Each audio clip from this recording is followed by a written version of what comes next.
é que você está, meu amigo e minha amiga internauta? Sejam bem-vindos ao nosso canal. Hoje eu quero falar com você sobre um assunto muito importante que é muito mal compreendido, muito mal explicado, ou explicado apenas de uma perspectiva, e eu quero hoje tentar elucidar um pouco esse problema. Não vai dar para falar tudo, mas quero elucidar esse problema. O assunto hoje é divórcio. Antes de eu falar do divórcio, quero que você entenda uma coisa importante. A Bíblia é a palavra de Deus, toda ela é inspirada por Deus e útil para o ensino, para a correção da justiça, assim diz a palavra de Deus. Se toda ela é inspirada, ela não pode se contradizer em tempo algum. Porque se ela se contradizer, eu posso perder a credibilidade com relação à Bíblia e achar que aquele ponto para mim serve e outro ponto não serve. Eu acredito que toda a palavra de Deus é inspirada, toda ela, o Antigo Testamento e o Novo Testamento. Então eu acredito em toda a Bíblia. Existem momentos em que a Bíblia diz assim, pode divorciar, em outros momentos não pode divorciar. Por exemplo, Jesus diz assim, o único motivo para ter o divórcio é quando tem adultério. E ele diz que isso aconteceu por conta da dureza do coração do ser humano, porque na lei de Moisés, qualquer motivo poderia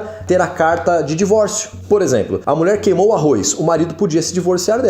Motivos esdrúxulos trazia então a questão do divórcio. Jesus falou, a coisa não é por aí. Agora, entenda uma situação. Quando eu coloco o único motivo para ter divórcio como o adultério, e eu sei que um monte de gente vai falar mal de mim desse vídeo, falando, não, o André tá ficando louco, porque a Bíblia diz assim e tudo. Entenda uma coisa, eu acredito na Bíblia. E se a Bíblia coloca isso da forma que ela está colocando, alguns problemas nela tem. Você vai entender comigo. Se o único motivo para ter o divórcio é o adultério, então quer dizer, se você é casado com um homem que te agride verbalmente, moralmente e fisicamente, você não pode se divorciar, porque ele não adulterou. Se ele te cria qualquer dano físico, moral, espiritual, não importa, você não pode se divorciar dele porque ele não cometeu adultério. Só quando ele cometer adultério, aí sim você pode se divorciar dele. E vice-versa. Se você é casada com uma mulher que te agride, que te faz qualquer mal em todas as esferas existentes, porém não adulterou, você não pode se divorciar dela. Existem casamentos que vivem, me perdoem a expressão, uma vida desgraçada e ainda compactuam em continuar casados porque diz assim, não, eu não posso me divorciar porque eu vou ser removido da igreja, porque eu vou ser disciplinado, porque eu não vou poder mais pregar, porque se eu arrumar uma outra pessoa depois, eu não posso casar até que o meu cônjuge arruma alguém, porque daí ele adulterou e me liberou para ter um novo relacionamento. Isso é uma hipocrisia sem precedentes. Me perdoem,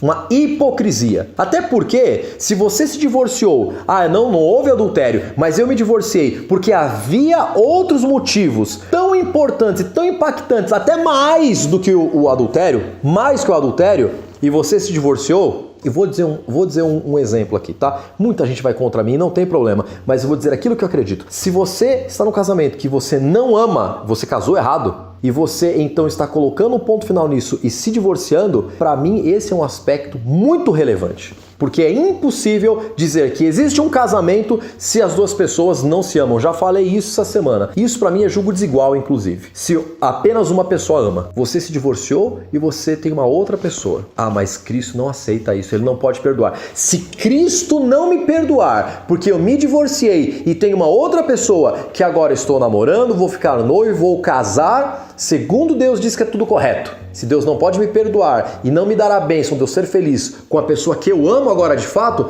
me perdoe, eu não acredito em Jesus. Porque a Bíblia diz que Deus é amor. E Jesus diz assim para mim, perdoe assim como eu te perdoo. Agora, se ele não me perdoa, eu não preciso mais perdoar ninguém. A salvação para mim acabou no momento que eu cometi o meu ato de divórcio e agora eu tenho uma outra pessoa para poder viver junto comigo. Se Deus não pode me perdoar e me abençoar com uma outra pessoa, eu não consigo acreditar na graça de Cristo. Ela não faz, para mim, o mínimo sentido. E nem o que está na Bíblia falando sobre a graça de Cristo faz o mínimo sentido. Imaginar que Cristo perdoou o ladrão que estava na cruz com todas as atrocidades que ele fez e não me perdoar porque eu me divorciei, mesmo não havendo adultério, para então agora eu ter a minha namorada, noiva e esposa de forma correta, me desculpem, eu não consigo acreditar na Bíblia. Por isso, pastores, líderes de igreja, vocês vão me perdoar. Mas vocês sabem que existem muito mais coisa com relação ao assunto do divórcio do que simplesmente esses textos que estão na Bíblia. Ou, melhor dizendo, esses poucos textos que estão na Bíblia. Até porque, olha o que diz Oséias, capítulo 3, verso 1.